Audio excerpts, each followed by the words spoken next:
Hey everyone, and thank you for joining us on the very first episode of Casting What's. My name is... No. New show, new names. Oh, that's right. Forgive me, friends. What was I thinking? My darkness, what would I do without you to keep me on task?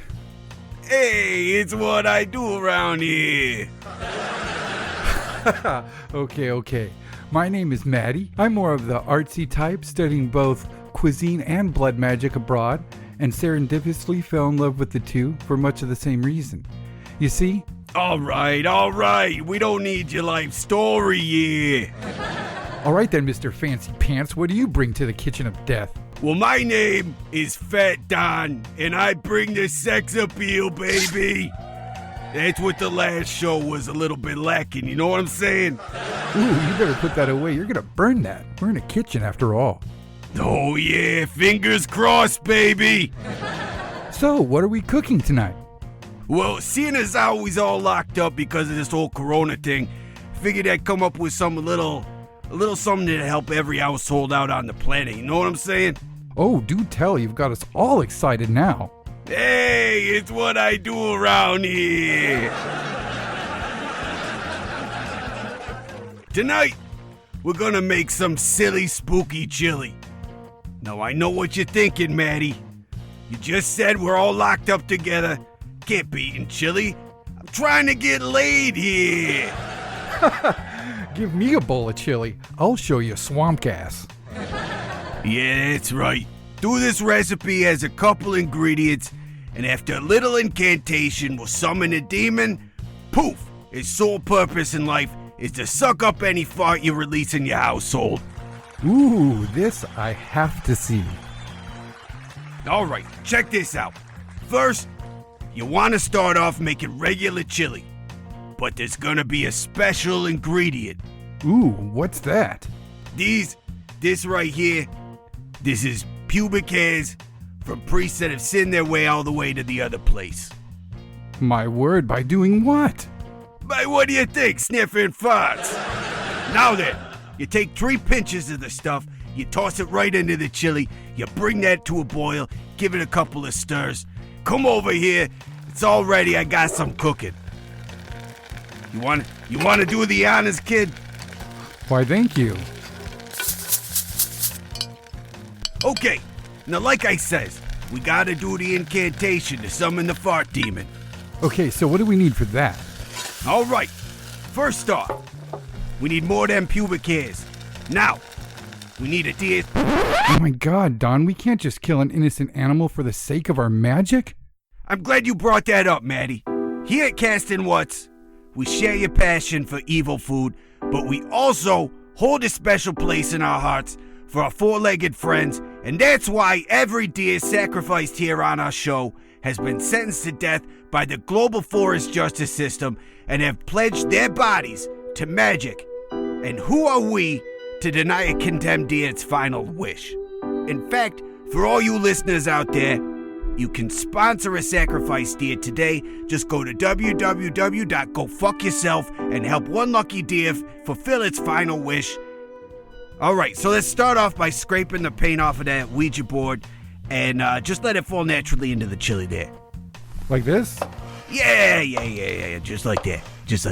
Ooh. All right, give it another stir. And now, if you could please bring out that deer that I referenced earlier. I didn't actually bring a deer, Mike. You didn't bring a deer? I went to all this trouble. I started preparing this beautiful fucking chili. I put on a stupid fucking character voice here. I'm trying to teach the people. God fucking damn it, Mateo. We fucking promised the people last week that we were not doing the show anymore. We were going to do a cooking show. Can't even get the first goddamn fucking show right. This is bullshit. I don't even have deers where Mike.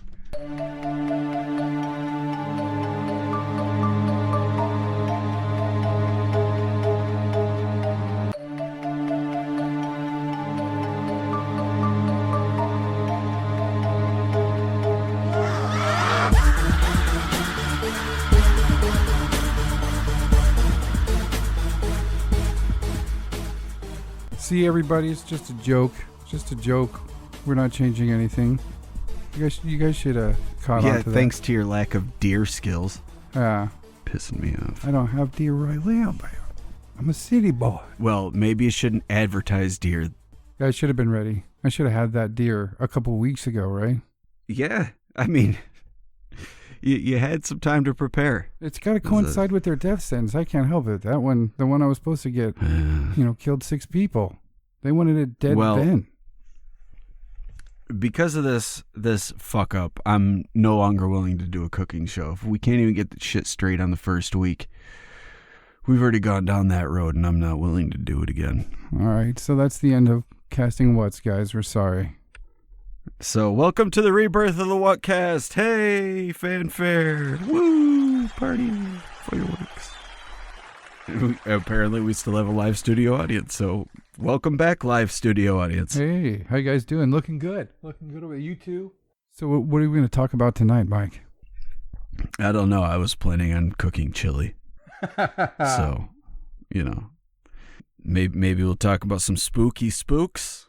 Yeah, we wanted to cover something that was a little bit different that we ended up landing on. And in doing so, I came across a weird fucking story in a book I've had for a very long time that I haven't come across. And interestingly enough, it takes place in a place that we've talked about before that is extremely creepy, complete with plants that'll rip your pants off and portals and time warps.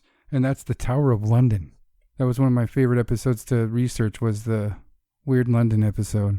London's always a place that has, I mean, we've talked about various places in London before, and it seems to be a place that has a lot of weird anomalies, in addition to hauntings. Like, it just seems like there's areas of weirdness in London that maybe aren't necessarily tied to like past battles fought or royal families or anything like that. Just, I think, correct me if I'm wrong, maybe we didn't cover it on the show, but I think we covered it on the show about like weird temporal anomalies. Yeah, in London. Yeah, there's even a whole website dedicated to reports of portals in London. Yeah, that's right.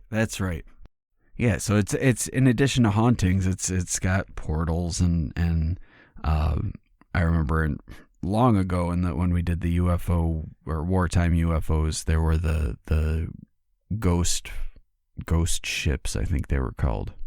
Yeah. Or maybe I think the ghost rockets were the ones that were further north, but London had their own like ghost airships. All the good stuff. So it's a lot of weird stuff. Yeah. But this story takes place in 1817, and it's reported by one Edmund Swift, and he was the keeper of the crown jewels. And it was reported in a book called Notes and Queries that was published in 1860. Now, I've got a long quote from him here, so I'm just going to read it. It says, "One Saturday night in October 1817, about the witching hour, I was at supper with my wife, her sister, and our little boy in the sitting room of the jewel house. The doors were all closed. Heavy and dark cloth curtains were let down over the windows, and the only light in the room was that of 2 candles on the table. I had offered a glass of wine to my wife when, on putting it to her lips, she paused and exclaimed, 'Good God, what is that?' I looked up and saw a cylindrical figure like a glass tube, seemingly about the thickness of my arm, and hovering between the ceiling and the table. Its contents appeared to be a dense fluid, white and pale, like to the gathering of a summer cloud, and incessantly mingling within the cylinder. This lasted about 2 minutes, when it began to move slowly before my sister-in-law. Then, following the oblong shape off the table, before my son and myself, passing behind my wife, it paused for a moment, over her right shoulder. Instantly she crouched down, and with both hands covering her shoulders, she shrieked out, 'Oh Christ, it has seized me!' Even now, while writing, I feel the fresh horror of that moment. I caught up my chair, struck at the wainscot behind her, rushed upstairs to the other children's room, and told the terrified nurse what I had seen. The marvel of all this is enhanced by the fact that neither my sister-in-law nor my son beheld it. After morning service the following day, Swift told the chaplain of his experience, and the keeper actually reported another incident of the same type of situation that took place shortly after this did. And he says that one of the night sentries at the jewel house was alarmed by a figure. It was not a person, but, quote, huge like a bear, and it was coming from beneath the door to the jewel room.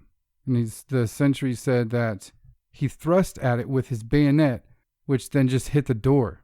And he said he dropped his weapon in a fit and was carried out to the guard room. And the guardman's companion, the dude who was with him, testified that he had been awake and alert and totally fine, and that Swift had heard the story from the man himself. But they say that that soldier that encountered this bear thing, till his dying day, they said he would almost panic and faint at the sight of a shadow. He was so forever terrified by that bear-like creature he saw coming out from underneath a door crack, I guess. How does a bear creature come up from it? Like it leaked in and took bear form? Yeah, I guess so. Or bear-like, wow, not that's bear. Creepy. Yeah. So it was like a shadow or like a smoke or something, and it came in and it just forms the shape of a vaguely bear demon. Maybe it was a man bear pig. Maybe.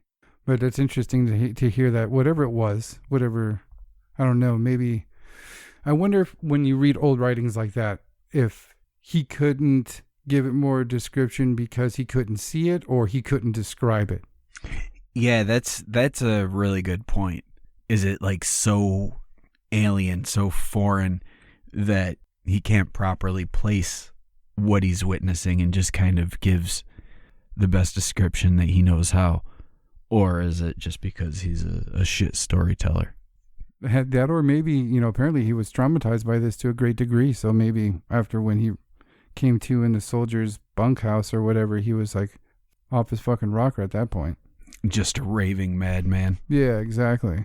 Like half of the main characters in Lovecraft stories, he just becomes a babbling maniac talking about some obscene horror that he's witnessed. Yeah. Yeah, but I just found that interesting as an addition to all the other weird shit that's been reported, specifically at the Tower of London. Yeah, I wonder what that could be, because like most of the stuff at Tower of London are like ghosts, like people. What is this bear demon? Yeah, the bear demon. Let's just say that was a demon, and let's ask the question: what the fuck is the smoke cylinder thing? Yeah, that's another really weird one. Yeah, this is a keeper of the crown jewels. This is a trusted dude, obviously. I don't know why he would make that up. He didn't quit his job after that. It wasn't for something like that, trying to get out of the employment of crown or anything like that. So it's just something that seemingly he experienced.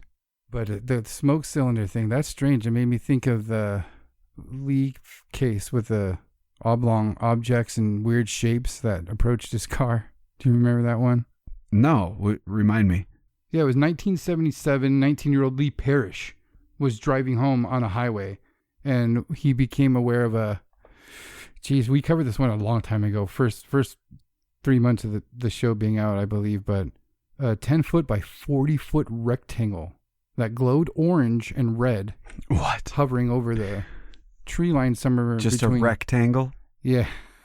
And there ended up being circles, cylinders, triangles, all these things that appeared. And I believe he's being attacked by geometric shapes. Yeah. But just not for some reason that is so scary. It is. It adds the flavor of what could this be? Monsters are scary. You watch a fucking monster movie, you're going to be scared. You're expecting to see a monster that's scary. But when you come across something as bizarre as that, what on earth could that have been? Yeah, it's so out there. I have no idea what that could possibly be. I'll see if I can find the episode and throw it in the show notes so you guys can go back and listen to that episode and check out that case. But that's a weird one. It made me think of that instantly because of the cylinder shape that this guy described. Maybe there's more cases of odd shapes like that. Maybe that's a thing. Just like the portals of London are such a thing, they got to catalog those themselves. That maybe there is a book of odd dimensional specter creature things. What's next? Are the colors going to start attacking us? Oh, God. The colors. Make it happen. You're going to with that chili before I ruined everything. Yeah, you got to get your deer shit together. All right, so I don't have anything as scary as a fucking bear demon or a creepy smoke cylinder, but I wanted to talk about a few cases of invisible assailants. So we did a whole episode about weird assailants in the Victorian era, where Spanko and spring-heeled Jack and all that. But there's a phenomenon that has occurred that I'm almost, well, when I get to the last story, you'll be able to see how it's equated to cattle mutilations or animal mutilations in general. But I wanted to talk about a few cases of where just people are attacked by nothing, seemingly. And in a lot of cases, witnesses are there, and it's in broad daylight, and they just get something happens. One of the earlier cases, actually, in the earlier case I'm going to talk about takes place in China, but China, for some reason, has experienced a lot of these sorts of things. But specifically in 1876, in the month of May, there was they referred to it as a demon in Nanking, China, that would just come up to people in the middle of the street, in the middle of the day, and just cut off a piece of their hair. Ooh. And in some cases, the hair, when snipped off, would just disappear. Like, it wouldn't fall to the ground. It would just snip, gone. And no one ever witnessed anybody cutting their hair, even though it took place in broad daylight. And it started to spread. It started in Nanking, China, and then it spread from there to Shanghai. And then once it hit other areas, it started turning into this weird phenomenon called crushing mania, which was this fear that started to spread among people that they were going to be crushed while sleeping. Huh. And for some reason, these two things lasted for 3 years in China, and before eventually dissipating. That crushing thing makes me think about that. We talked about it a while ago as well. The Freddy Krueger shit, basically. Those people dying in their sleep. And I think it was in China. Yeah. Was it China? I can't remember. It was definitely, I think it was a Pacific island. Oh, I think you're right. Yeah. Apologies. But yeah, it's and they think that has to do with some weird form of sleep paralysis. Or maybe it's a sleep demon. Yeah, you kind of got to go that way when it happens to so many different people that, didn't know each other. It seems like something's making these people pray. Yeah, it's weird. The whole list of phenomena that occur around sleeping is just, shadow people, sleep paralysis, sleepwalking, sleep talking, old hags. Yeah. Sleep eating. There's just a lot of weird things associated with sleep.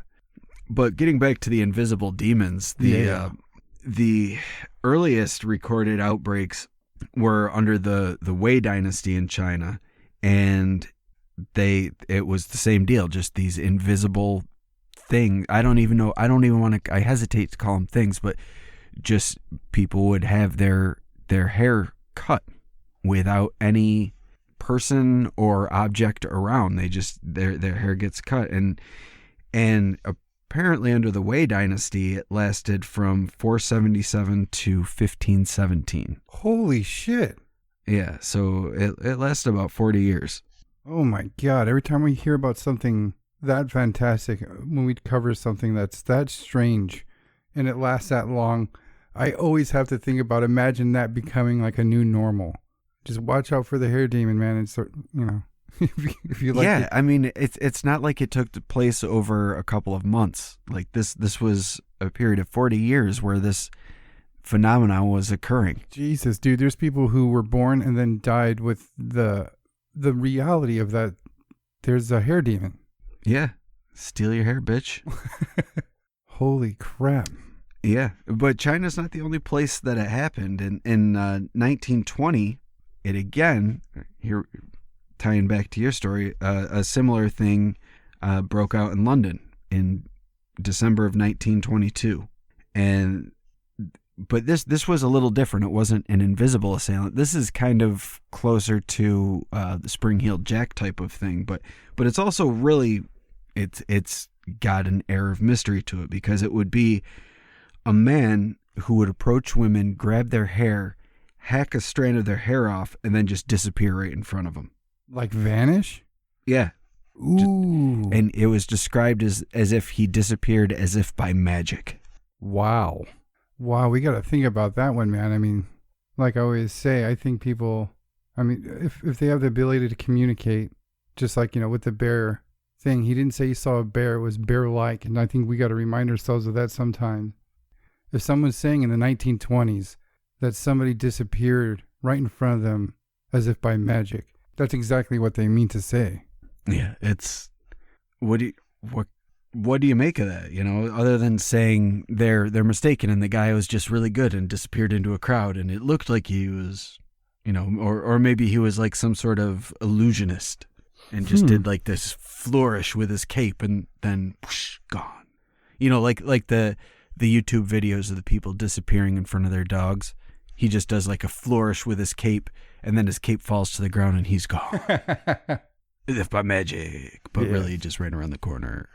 You'll never take your braid from me.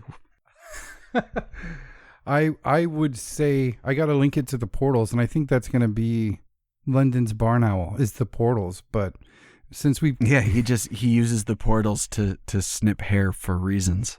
Yeah, it harkens back to Spring Hill Jack and things that have been seen and reported around that area before. So it's like a phantom figure, a phantom attacker, like we talked about when we first talked about Spring Hill Jack.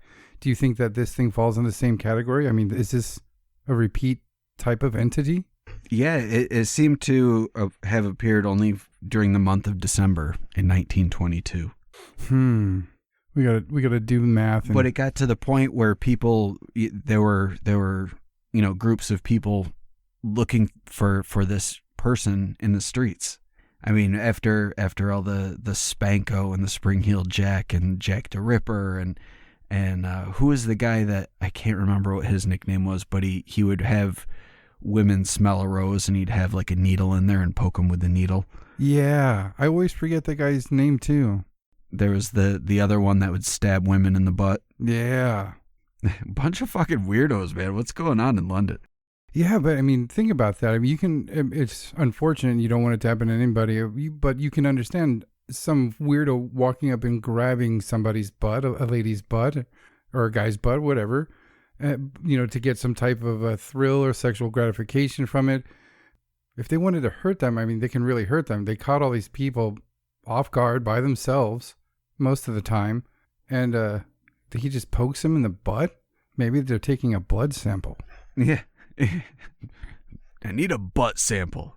Get over here. I need to sample that ass. Yeah, but I blame portal creature. Phantom attackers are portal entities. I like that idea. I like the idea that there's a weird portal creature that does, for some reason, really stupid shit. He doesn't want to kill anybody. He just wants to do really weird things like steal people's hair and stab their butts. That's all I want to do too, man. I'm with you. And occasionally breathe fire. That's right. And jump over walls. With rockets or without. Or both. I want to jump really high, and then when I get really high, I want the rockets to kick in and take me higher. Hold on. Cue the Creed. The Creed song.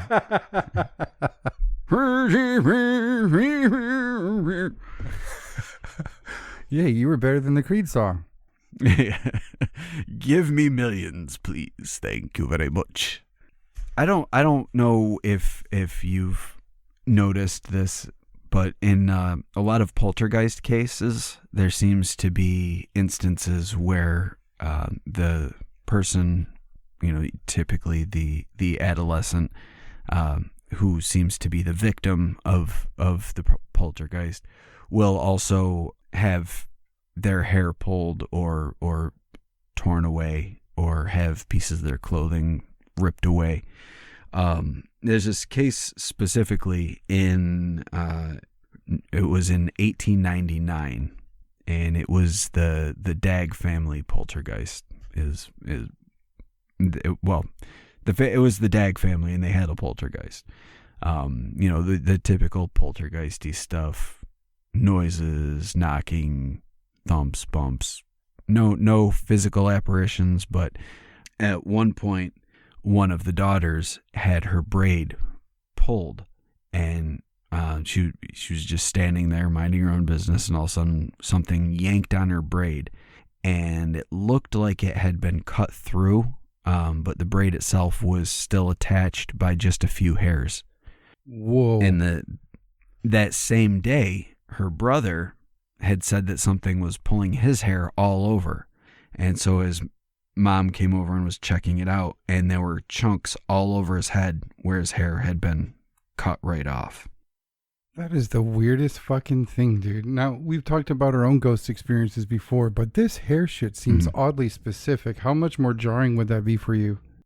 I mean, if something's trying to rip my hair out of my head, I'm at that point going to start to become afraid.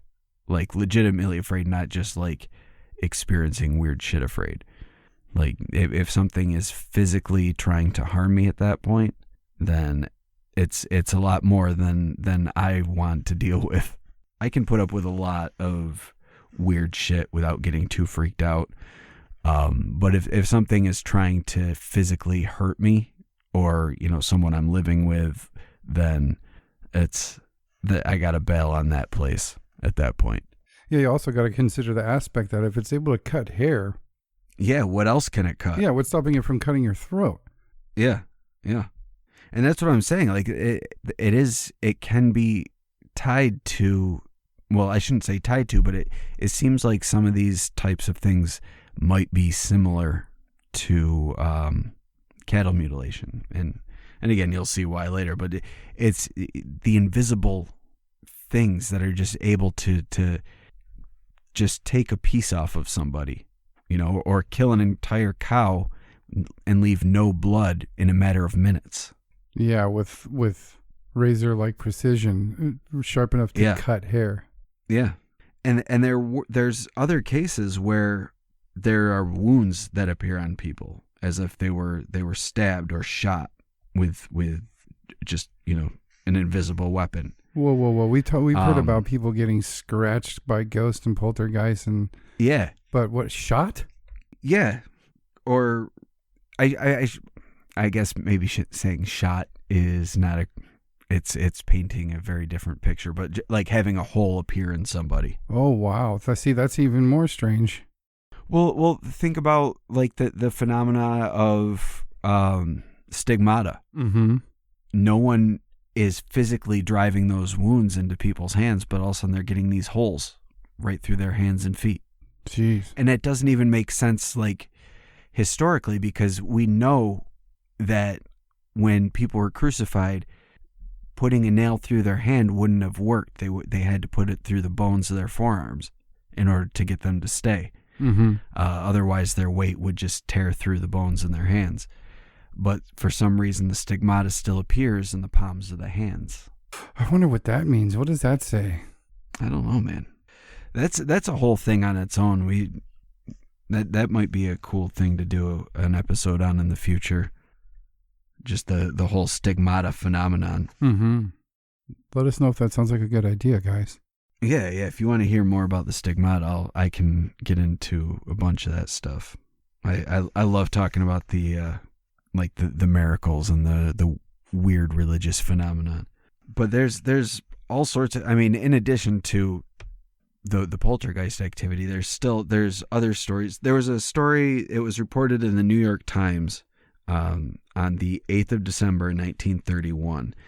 There was a captain for a German steamer, and as he was getting off of his ship after he had put into port, he saw a man, or there was a storm, and during the storm, he saw a man all of a sudden have a 4-inch long wound appear on his forehead, and he just dropped down to the ground unconscious. Whoa. He just dropped? He didn't fly back or anything?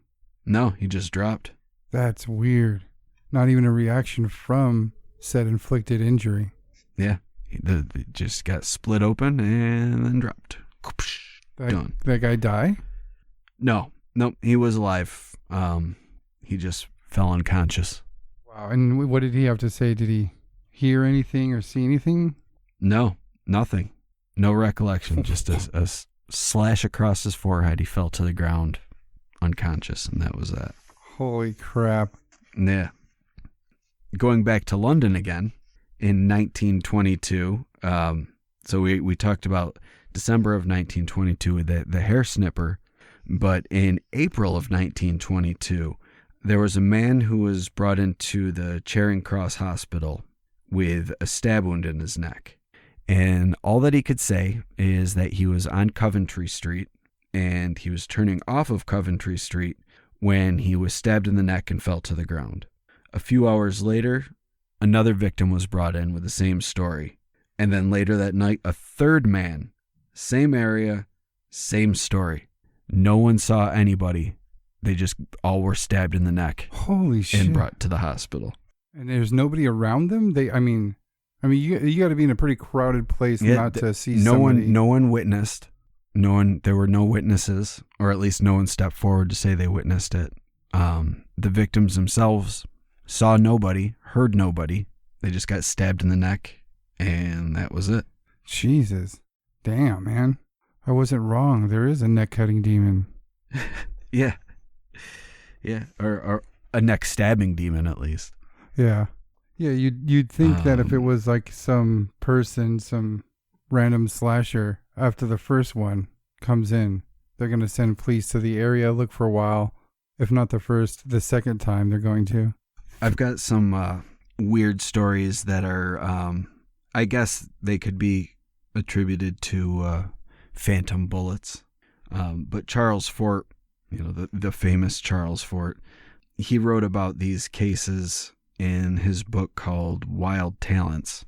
And there were 3 murders that he referenced that occurred where police found these bodies, and they suspected that the murderer had shot the person and then changed their clothes and left them there because there were no bullet holes in the clothes, but there were holes going through the body like somebody was shot, like the person was shot.